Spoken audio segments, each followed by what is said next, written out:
ଏହି ଶରୀର ଯାହାକି ପରିଣାମ ଅନ୍ୟ ମାନଙ୍କର ଉପଭୋଗ୍ୟ ତାहा ବହୁତ ଅକ୍ଷୋହିଣୀ ସୈନ୍ୟ ବାହିନୀକୁ ହତ୍ୟା କରିଛି। ଯେ ଭକ୍ତ ଏଭଳିଆ ଭାବେ ଯେ ସେ ସବୁବେଳେ ମାନେ ଅନ୍ୟର ଦୁଃଖରେ ନିଜେ ଦୁଃଖିତ ହେଇଯାଏ। ତ ଯେତେବେଳେ ଏତେ ଲୋକ ମୃତ୍ୟୁବରଣ କରିଛନ୍ତି ତ ଅଟୋମେଟିକାଲି କଣ ପାଇଁ ଏଇ ମହାଭାରତ ଯୁଦ୍ଧଟା ହେଲା ନା ରାଜା ଯୁଧିଷ୍ଠିର ହେଲେ ଧର୍ମରାଜ, ତାଙ୍କୁ ରାଜା କରିବା ପାଇଁ ମହାଭାରତ ଯୁଦ୍ଧ ହେଇଛି। ତ ମହାଭାରତ ଯୁଦ୍ଧଟା ରେ ଯେହେତୁ ତାର କାରଣ ହେଲେ ଯୁଧିଷ୍ଠିର, ତେଣୁ ସେ ନିଜକୁ ଦୋଷୀ ମାନୁଛନ୍ତି ଆଉ କହୁଛନ୍ତି ଯେ ଦେଖ ମୁଁ କେଡେ ବଡ ପାପୀ, ମୋର ହୃଦୟ କେତେ ଅଜ୍ଞାନତାରେ ପରିପୂର୍ଣ୍ଣ।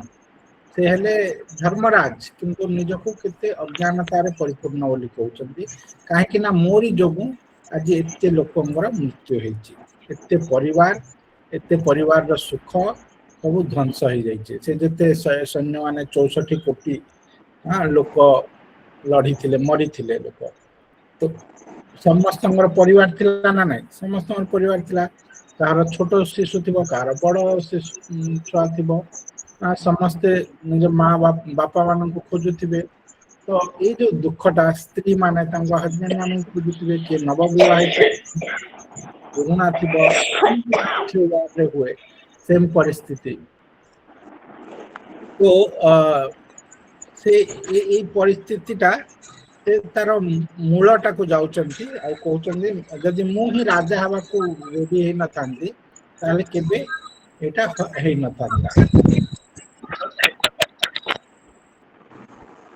म्यूट कर दवा आपने।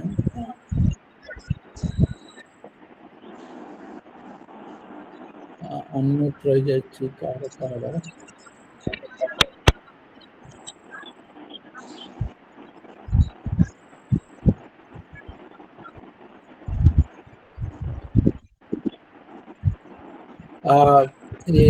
ये होस्ट अछंती से टिके म्यूट करे दियंतु, मते जने से जानि पारनांती बोले म्यूट करवा, हमको म्यूट कर दियंतु।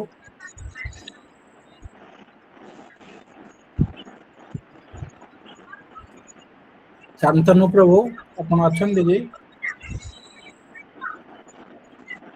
म्यूट करे दियंतु जहां पर म्यूट हेनी।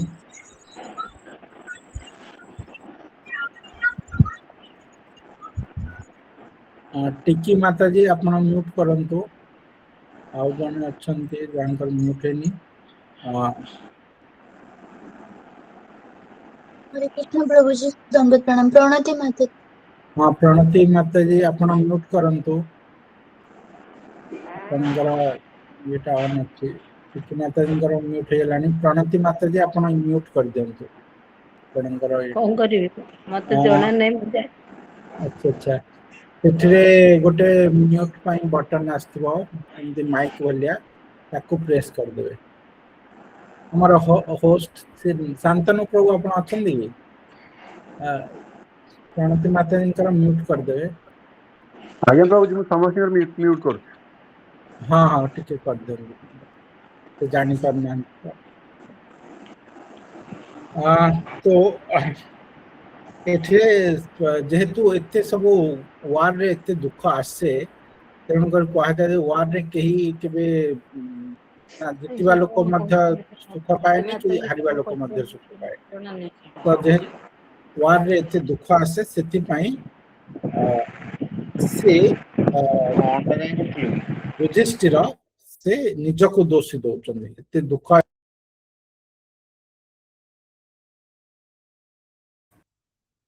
एते परिवार लोक माने सब जो दुख पाउचंती तांगर जे मेन तांगर मृत्यु जोगु समस्त पुरुष माने मर जाइछन्ती ना 64 कोटी। तो से निजको दायी करिकी आउ राजा हेबिनी बोली कि दृढ़ करछन, निजको गाली दउछन मु केते अज्ञानता रे अछि।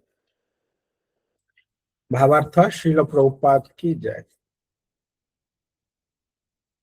एक अक्षोहिणी सेना कहले 21,870 रथ, 21,870 हाथी, 1,09,650 रथारोही एवं 65,680 पदातिक सैन्यवाहिनी को बुझाए एक अक्षौहिणी सेना। एहीपरि अनेक अक्षौहिणी सेना कुरुक्षेत्र रे निहत होइथिले। महाराज युधिष्ठिर पृथ्वीर एक महान सदाचारी धर्मज्ञ सम्राट थिले। से ए समस्त हत्याकांड पई दायी बोली निजको दोषी कले, कारण ए युद्ध तांकु राजगादी देवा निमित्त करा जायतिला। ए शरीर अन्य मानक भोग्य वस्तु अटे। जे पर्यंत ए शरीर रे प्राण अछि से पर्यंत अन्यर सेवारे ए शरीर लागिबा उचित, एवं जेतेबेले यह मृत शरीर हो जाए सेतेबेले यह श्वान शृगाल और कुआ सागुणार खाद्य हो जाए। से युधिष्ठिर महाराज बड़ दुखित हेले, कारण एही क्षणभंगुर शरीर निमित्त एपरि एक भीषण हत्याकांड संगठित हैला। ए जो प्रसंगटा आजिकाली जो सिचुएशन चलछि वर्ल्ड रो ता सहित बहुत मैच करछि। आजिकाली मध्ये वार चलछि, सबआडे वार, रशिया यूक्रेन वार, गल्फ रे वार, ईरान यूएसए इजराइल वार। तो ए जो वार गुडाक कौन पय होछि ना, राजा को नेके से जे तांकर जे राजा से तांकर ये पय युद्ध करछन्दी। आमे झुकिबोनी, आमे एटा करिवनी, आमे तुम कथा मानिवनी, ए सब। यूक्रेन रो प्रधानमंत्री से गोटे भूल डिसीजन नेला, समग्र एते बड़ वार हैला। ताको बहुत समस्ते अपोज करथिले, बहुत लोक ताको एडवाइस करथिले जे रशिया से तो लागनी बोली, से लागिला तो पूरा देशटा वर्तमान ध्वंस। तो ये जो राजा माने निजर ये पई युद्ध को टाणी नियंती, आउ ता द्वारा बहुत जनजीवन सब नष्ट हुए, आउ समस्ते दुख पाती, बहुत लोग दुख पाती। केवल जे युद्ध रे जे मर जाती सैनिक तांको परिवार दुख पाती नुह, समग्र वर्ल्ड सफर हुए। एबे जो ईरान इजराइल और अमेरिका वार चलची, सफर इंडिया होची ना नहीं। स्टॉक मार्केट पड़ीगला, तेल रेट बढ़ीगला, से बेंगलोर रे होटेल गुड़ा बंद कले कहीं सिलिंडर गैस सप्लाई कमीगलानी, कमर्शियल सिलिंडर आ दौनी, गवर्नमेंट बैन कर देलानी, तो लिमिट कर देलानी। तो समस्ते इफेक्ट होचंदी एथिरे, गोटे वार रे पूरा पृथ्वी इफेक्ट होची। तो ए जो यार दायित्व के नेबा पई नाराज, किंतु एठिरे ये धर्म पई युद्ध कले युधिष्ठिर महाराज। फिर भी ये दुख देखि कि निजे म्रियमाण हो जाउचंदी जे ना, एटा मोरी जोगु, जदि मो ही राजा हवा पई मना कर देई थांती ताहले केबे युद्ध हेई न थांता। से निजको दोषी दौचंदी। आजिकाली राजा माने अधर्म युद्ध उड़ा करूचंदी, आउ निजर इगो पई आउ दोष पर ऊपर दौचंदी। किंतु एठी धर्मराज धर्म पई युद्ध कले, धर्मर रक्षा करिवा पई, किंतु निजको दोष दौचंदी ए दुख उड़ा देखिकी। सेटा हला पार्थक्य आजिकाली युद्ध और महाभारत से समय युद्ध रे। तो एठिरे बहुत सुंदर कथा कहउचंदी युधिष्ठिर महाराज।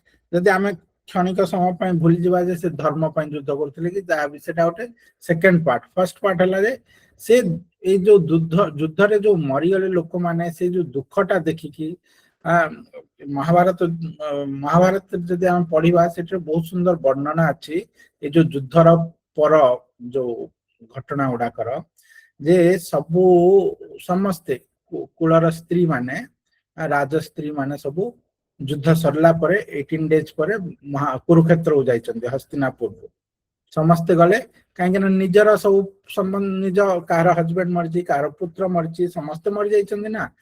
तो से माने जाय कि निजर संबंधी मानकर लक्ष लक्ष लोक माने नारी माने जाइछन्ते, समस्त पूरा शहर रो जाइछन्ते, निजर परिवार संबंधी मानकर खोजुचन, तांगर बॉडी खोजुचन, सब मरिक पड़िचंदी, किए कुआडे पड़िछि। विराट बड़ धर्म क्षेत्र कुरुक्षेत्र, समस्ते खोजुचंदी। से गुडा को श्रुगाल गुडा आसी खाई दउचंदी, कार मुंड नाही, कार देह मिलुछि, मुंड मिलुनी, कार मुंड मिलला देह मिलुनी। से नारी माने समस्ते से एटाको धरिकी, कार मुंड मिलछि मुंड को धरिकी कांची, कार देह मिलछि से देह को धरिकी कांची। ସବୁ ବହୁତ ଚିତ୍କାର କରି କାନ୍ଦୁଛନ୍ତି। ଆଉ ସେ ଯୋଉ ମାନେ ସେଇ ଦିନଟା ଯୋଉ ପରିସ୍ଥିତିଟା ହେଇଛି ଏଟା ବହୁତ କାରୁଣିକ। ମାନେ ଲକ୍ଷ ଲକ୍ଷ ସ୍ତ୍ରୀ ମାନେ କାନ୍ଦୁଛନ୍ତି। ତ ଆମେ ଜାଣିପାରିବା ଯେମିତି କାହା ଘରେ ଗୋଟେ ମୃତ୍ୟୁ ହେଇଯାଏ ସେମାନେ କେତେ ଦୁଃଖରେ ରୁହନ୍ତି, ଯୋଉ କାନ୍ଦନ୍ତି ପୁରା ଗାଁରେ ହେଲେ ପୁରା ଗାଁଟା ହିଁ ଶୋକମୟ ହେଇଯାଏ। କୋଉ ଟାଉନରେ କୋଉ କାହା ଘରେ ହେଲା ସେ ପଡାଟା ଶୋକମୟ ହେଇଯାଏ, ଆମକୁ ଭଲ ଲାଗେନି ଆଉ। ତ ସିମିଲାରଲି ସେଇ ପରିସ୍ଥିତିରେ କଣ ହବ, ଏଠି ପୁରା ଦେଶର ସମସ୍ତେ ମରିଯାଇଛନ୍ତି, ସବୁ ଦେଶ ଭାଗ ନେଇଥିଲେ ଏଠିରେ। ତ ସବୁ ସ୍ତ୍ରୀ ମାନେ ଯାଇକି ସେଠିରେ କାନ୍ଦୁଛନ୍ତି ସେଇ କୁରୁକ୍ଷେତ୍ରରେ। ତ ସେଇ ଯୋଉ ପରିସ୍ଥିତିଟା ସେଟା ବହୁତ ଭୟଙ୍କର ହେଇଯାଇଛି। ଆଉ ସେଇଟା ଦେଖିଲା ପରେ ଯୁଧିଷ୍ଠିର ଆଉ ନିଜକୁ ସମ୍ଭାଳି ପାରିନାହାନ୍ତି। ସେ ଧର୍ମ ପାଇଁ ଯୁଦ୍ଧ କରିଥିଲେ କିନ୍ତୁ ଅର୍ଜୁନକୁ ଜ୍ଞାନ ପାଇ ଯାଇଥିଲେ ଭଗବତ ଗୀତାରେ, ସେ ନିଜକୁ ସମ୍ଭାଳିକି ରହିଗଲେ। କିନ୍ତୁ ଯୁଧିଷ୍ଠିର ସେ ତ ଗୀତା ଜ୍ଞାନ ପାଇନାହାନ୍ତି। ସେ ସମୟରେ ଯେତେବେଳେ ଗୀତା ଜ୍ଞାନ ଭଗବାନ ଦେଲେ ସେ ସମୟରେ ଭଗବାନ ସମୟକୁ ରଖି ଦେଇଥିଲେ, ମାନେ କେହି ତାକୁ ଶୁଣିନାହାନ୍ତି କି ଜାଣିନାହାନ୍ତି। କେବଳ ଭଗବାନ କହିଛନ୍ତି, ଅର୍ଜୁନ ଶୁଣିଛନ୍ତି, ଆଉ ସଞ୍ଜୟ ଶୁଣିଛନ୍ତି, ଧୃତରାଷ୍ଟ୍ର ଶୁଣିଛନ୍ତି, ଆଉ ବ୍ୟାସଦେବ ତ ସେ ଶୁଣୁଛନ୍ତି ଏକା, ଆଉ କେହି ଶୁଣୁନାହାନ୍ତି। ଭୀଷ୍ମ ଯୁଧିଷ୍ଠିର କେହି ଶୁଣୁନାହାନ୍ତି ଭଗବତ ଗୀତା। ସମୟକୁ ରଖି ଦେଇଥିଲେ ଭଗବାନ, ଅଟକେଇ ଦେଇଥିଲେ, ସୂର୍ଯ୍ୟର ଗତି ଅଟକି ଯାଇଥିଲା। ତ ଯୁଧିଷ୍ଠିର ଶୁଣୁନାହାନ୍ତି। ତ ଯୁଧିଷ୍ଠିର ଅଟୋମେଟିକାଲି ସେଇ ଯୋଉ ସିଚୁଏସନ ଟା ଦେଖିଲେ, ୱାର ପରର ସିଚୁଏସନ ଟା, ଆଉ ସେ ମ୍ରିୟମାଣ ହେଇଯାଇଛି। ଗୋଟେ ଭକ୍ତରେ ଆଉ ଗୋଟେ ସାଧାରଣ ଲୋକରେ ଏୟା ଡିଫରେନ୍ସ, ଯେ ଭକ୍ତଟା ଅନ୍ୟର ଦୁଃଖ ଦେଖିକି ସେ ଫିଲ୍ କରିପାରେ, ସେଇ ଦୁଃଖଟାକୁ ସେ ଫିଲ୍ କରିପାରେ। ଆମମାନେ କଣ ହଉଛି, ଆମେ ଜାଣୁଛେ ଯେ ଆରେ ଇରାନରେ ଯୁଦ୍ଧ ଚାଲିଛି, ଆରେ ସେଠି ଗୋଟେ ବୋମା ପଡିଲାଣି ଇରାନରେ, ସେ ଗୋଟେ ଗାର୍ଲସ ହାଇସ୍କୁଲରେ ପଡିଛି ବୋମାଟା, ଇସ୍ରାଏଲର ଆମେରିକାର ବୋମା ପଡିଛି ଗାର୍ଲସ ସ୍କୁଲରେ, ଆଉ ଛୋଟ ଛୁଆ ଗୁଡା ମରିଯାଇଛନ୍ତି। ଆମେ ଶୁଣୁଛେ ଦୁଃଖ ଲାଗୁଛି ଟିକେ, ହଁ ଛୋଟ ଛୁଆ ମରିଯାଏ, କିନ୍ତୁ ଆମେ ସେ ଦୁଃଖଟା ଫିଲ୍ କରିପାରୁନେ। କିନ୍ତୁ ଯଦି ତା ଦେହରେ ଗୋଟେ ଭକ୍ତ ହେବ, ସେ ସେଟାକୁ ଫିଲ୍ କରେ। ପ୍ରଭୁପାଦ ସେ ଫିଲ୍ କରିଥିଲେ ଯେ ଲୋକମାନେ କେତେ କଷ୍ଟରେ ରହୁଛନ୍ତି, ସେଥିପାଇଁ ସେ ତାଙ୍କର ନିଜର କଷ୍ଟକୁ ଜଳାଞ୍ଜଳି ଦେଇଦେଲେ। ଆଉ 70 ବର୍ଷ ବୟସରେ ଆମେରିକା ଗଲେ, ସେଟା ପାଣି ଜାହାଜରେ। ଆଜିକାଲି ଏତେ କମ୍ଫର୍ଟରେ ବି କିଏ ଯିବନି, ଟ୍ରାଭେଲ କରିବନି ଏତେ ବାଟ। ସେ 70 ବର୍ଷ ବୟସରେ ବୃନ୍ଦାବନ ଛାଡିକି ବୃନ୍ଦାବନରେ ରହୁଥିଲେ। ବୃନ୍ଦାବନ ସେ ଏଡେ ବଡ ଭକ୍ତ, ବୃନ୍ଦାବନରେ ରହିବା ଜାଗା ସେ ସବୁବେଳେ ଚାହୁଁଥିଲେ, ସେଠି ରହିକି ବି କହୁଥିଲେ ମୋ ମନ ସବୁବେଳେ ବୃନ୍ଦାବନରେ, ମୁଁ ବୃନ୍ଦାବନ ଖୋଜୁଛି। କିନ୍ତୁ ଏଇ ଜୀବକୁ କରୁଣା କରିବା ପାଇଁ, ଜୀବର ଯୋଉ ଦୁଃଖଟାକୁ ସେ ରିଏଲାଇଜ କରିପାରୁଥିଲେ। ଭକ୍ତ ରିଏଲାଇଜ କରିପାରେ, ସେ ଏତେ ଦୁଃଖରେ ଅଛନ୍ତି ଲୋକମାନେ, ଏମିତି ମରି ଯାଉଛନ୍ତି, ଜନ୍ମ ହଉଛନ୍ତି, ମନୁଷ୍ୟ ଜନ୍ମଟା ଜାଣି ପାରୁନାହାନ୍ତି, ଏଇ ପରସ୍ପର ବାଡିଆ ପିଟା ହେଇକି ଯୁଦ୍ଧ ବୁଦ୍ଧ କରିକି ମରି ଯାଉଛନ୍ତି। ତାଙ୍କର କଣ ହବ? ସେ ଏଇ କରୁଣାଟା ଭକ୍ତର ଆସେ। ସେ ଭକ୍ତ ସେଥିପାଇଁ ତାଙ୍କର ଛାତି ଫାଟିଯାଏ ଯେ ଆରେ ଏମାନେ କେତେ ଅଜ୍ଞାନତାରେ ଅଛନ୍ତି। ତ ନିଜେ କଷ୍ଟ ସହିକି ମଧ୍ୟ ସେ ଯାଇକି, ତାଙ୍କର 2 ଥର ହାର୍ଟ ଆଟାକ୍ ଆସିଛି ଏ ଭିତରେ, ସମୁଦ୍ର ଭିତରେ ଜାହାଜରେ 1 month ଟ୍ରାଭେଲ କରିଛନ୍ତି, ଆଉ ଆମେରିକାରେ ପହଞ୍ଚିଛନ୍ତି। ଆଉ ସେଠିରେ କୃଷ୍ଣ କନସିୟସନେସକୁ ଏଷ୍ଟାବ୍ଲିଶ କରିଛନ୍ତି, ଲୋକଙ୍କୁ ଦେଇଛନ୍ତି। ଆଉ ଆଜି ସେ ଏଇ ସମାଜଟା ବନେଇ ଦେଇଛନ୍ତି, କୃଷ୍ଣ କନସିୟସନେସ ସୋସାଇଟିଟା, ଯୋଉଥିରେ କି ହୋଲ ୱାର୍ଲଡ ଶରଣ ନେଇଛି। ହୋଲ ୱାର୍ଲଡରେ ଯୋଉମାନେ ଟିକେ ଭଦ୍ର ବ୍ୟକ୍ତି ମାନେ, ସେମାନେ ଇସ୍କନକୁ ଆସୁଛନ୍ତି। ଯୋଉମାନେ ଅନ୍ୟର ଦୁଃଖ ଦେଖି ପାରୁଛନ୍ତି, ଜାଣି ପାରୁଛନ୍ତି, ସେମାନେ ଇସ୍କନକୁ ଆସୁଛନ୍ତି। ତାଙ୍କ ପାଇଁ ଇସ୍କନ ହେଲା ଗୋଟେ ସାହାରା।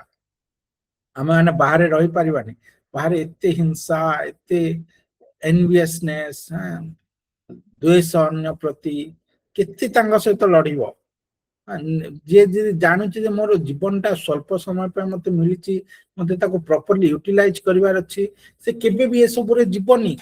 ସେ ଲୋକ ବାଡିଆ ପିଟା ହଉଛନ୍ତି, ସେ ମୋର ଉନ୍ନତି ଦେଖିକି ସହିପାରୁନି, ମୁଁ ତାର ଉନ୍ନତି ଦେଖିକି ସହିପାରୁନି, ଏସବୁ ୱେଷ୍ଟେଜ ଅଫ ଟାଇମ, ଆଉ କିଛି ନାହିଁ।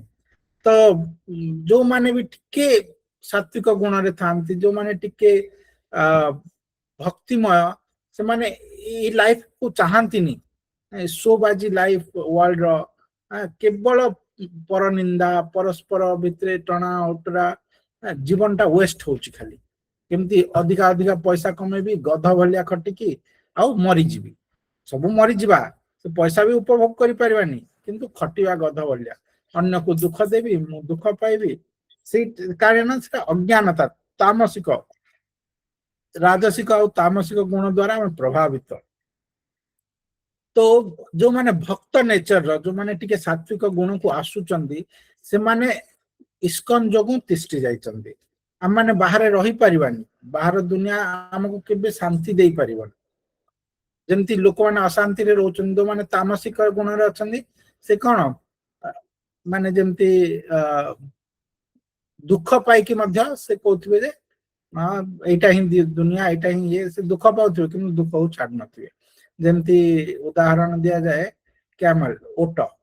ଓଟ ଯୋଉ କଣ୍ଟାଲିଆ ଗଛ ଥାଏ ମରୁଭୂମିରେ, କଣ୍ଟା ଗଛ ଗୁଡା ଖାଏ, ସେ ତାର ପତ୍ର ଗୁଡା ଖାଏ, ତ ତାର ପତ୍ରରେ କଣ୍ଟା ଗୁଡା ଥାଏ, ସେ କଣ୍ଟା ତା ମୁହଁରେ ଲାଗିଯାଏ ଆଉ ତାର ରକ୍ତ ବାହାରେ ତା ମୁହଁ ଭିତରେ, ତା ତୁଣ୍ଡରେ, ତା ଜିହରୁ, ତା ପାଟିରୁ ରକ୍ତ ଗୁଡା ବାହାରେ।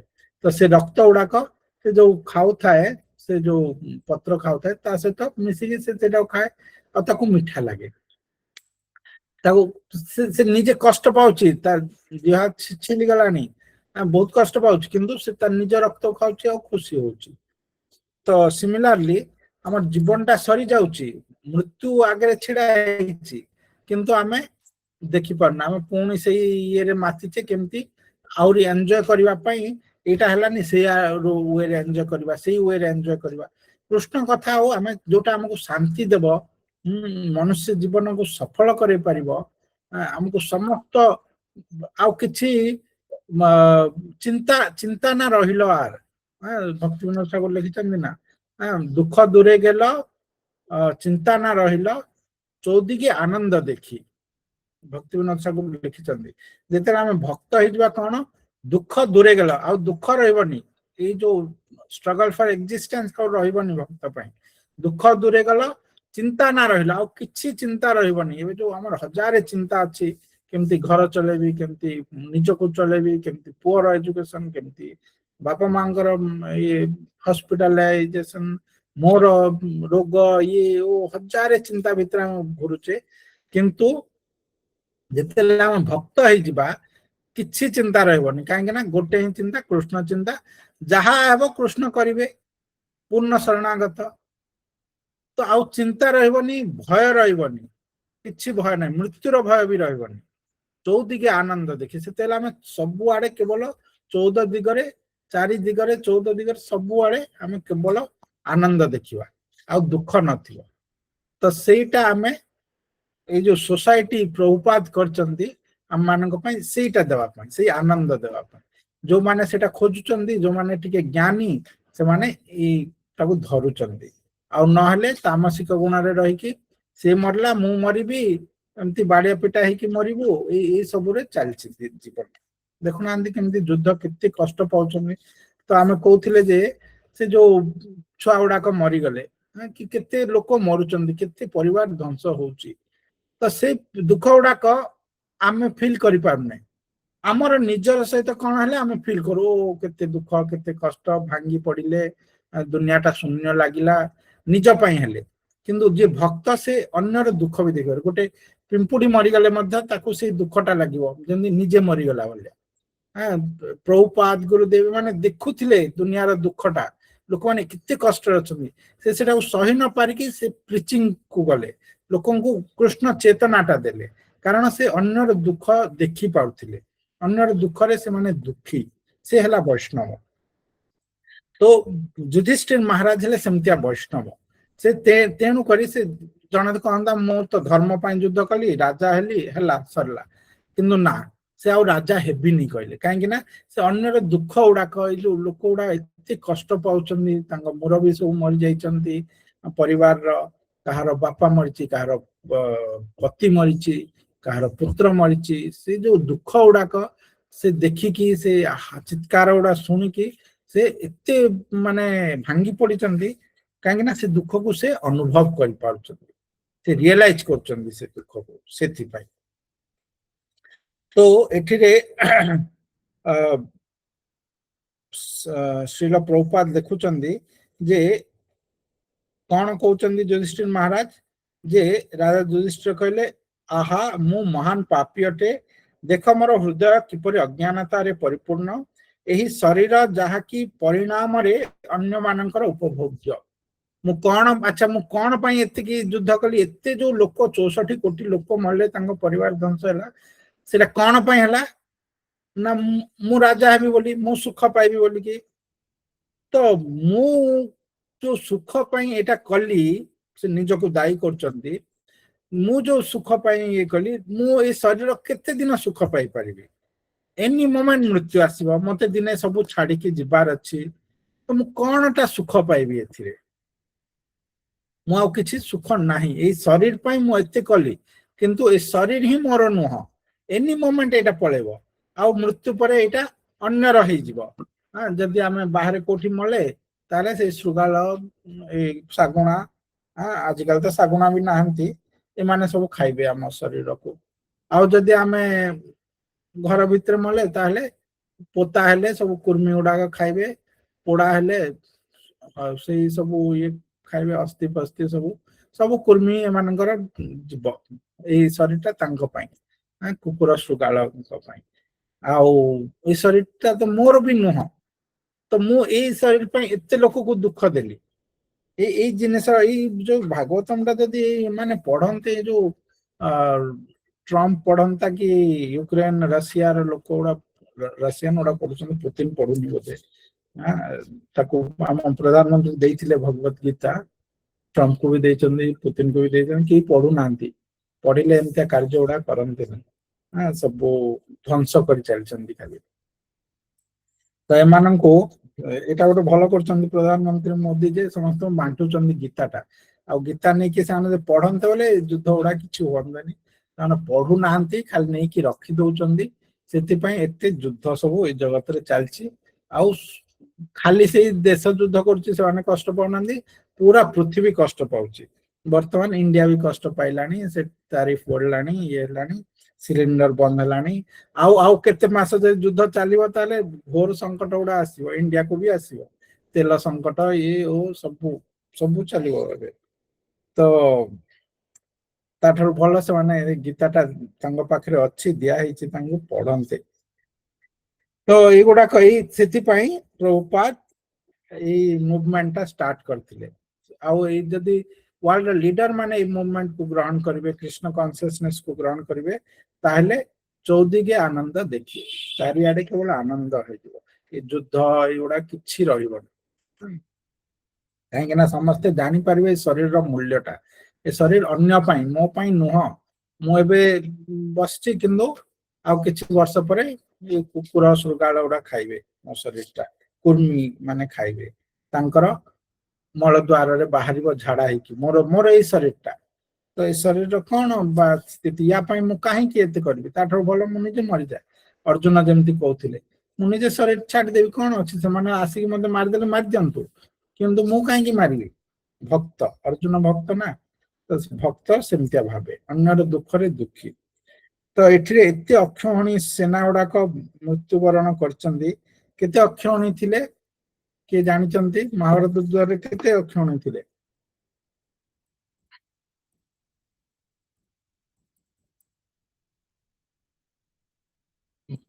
अक्षौहिणी सेना महाभारत रे कौरव मानक पाखरे थिले 11 अक्षौहिणी आ पांडव मानक पाखरे थिले 7 अक्षौहिणी ऑलमोस्ट अधा अधारु टिक अधिका 7 अक्षौहिणी सेना थिला गोटे गोटे अक्षौहिणी सेना रे केते जण रहउचंती एठे शिल प्रभुपाद लिखिले हम टोटलिंग जदी करबा 21,870 टा रथ माने रथ रे सारथी थिबो तांगर हेल्पर थाई परे आ से राजा जे युद्ध करिवो आउ हाथी केतेटा हाथी मध्ये 21,870 टा हाथी 64 कोटी केवल एमानकर कथा कहला जो लोकंकर कथा हाथी मध्ये सेतिक मरचंदी हाथी गुड़ा मरचंदी घोड़ा मरचंदी बहुत हाथी घोड़ा आ जहा सब यूज होतिले समस्त मरचंदी एते तापरे हाथी गला रथ गला तापरे रथारोही रथारोही केते जन अछंती 1,09,650 आउ पदातिक सैन्य बाहिनी जो माने पादर चलिकी ये करथिले 65,680 तो टोटल हेले 2,19,070 2,19,070 जन गोटे ये रे गोटे गोटे अक्षौणी सेना रे एतिकटा माने हाथी हाथी ऊपर बसुची माहुंत बसुची आ जे लड़ी बसे बसुची सेमान को कैलकुलेशन कले बहुत अधिक आइ जो तो एतिकी जन हेले गोटे अक्षौणी सेना आ सेमतिया केतेटा अक्षौणी सेना थिला 11 अक्षौणी सेना थिले कौरवर दुर्योधन पार्टी रे आ पांडव मान करथिले 7 अक्षौणी ए अधा पाग भाई यही कि जीति चंदी पांडव माने धर्मर जय हबो ना सत्यमेव जयते सेथि पई काहेकि ना कलि जुग रे सबु तीन पाद पाप हला गोटे ही रहिला सेटा हला सत्य सत्यटा अछि सत्य न रहिले ए जगतटा भी रहिबो ध्वंस होइबो गोटे पाद जो धर्म अछि सेटा हला सत्य सेति पई सत्यमेव जयते कहला आउ बाकी किछि नाही शौच नाही कि धर्मर अन्य दो तीन पाद अच्छी दया नाही एरा किछि नाही केवल सत्यटा रहछि तो ये जो एते अक्षौणी सेना 11 अक्षौणी सेना कौरवर मले यांकर 7 अक्षौणी सेना यांकर मृत्युवरण करछिन किछिटा बंचिथिले बहुत कम सैन्य बंचिथिले प्राय प्राय मर जायथिले तो 64 कोटी लोक मरछन ताहले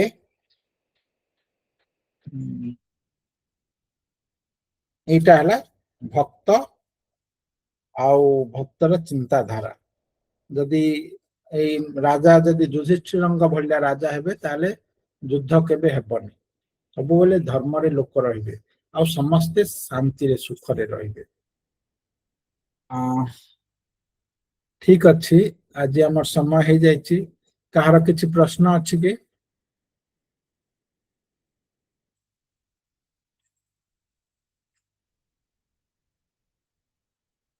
प्रश्न थिले आमे नहीं परिबा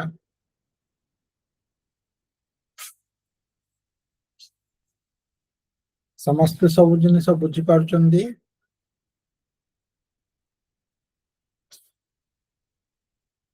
ठीक अच्छे ताहले आमे काली 49 नंबर श्लोक पढ़िबा ये अध्याय रे आउ अल्प श्लोक रहिले आउ 3-4 श्लोक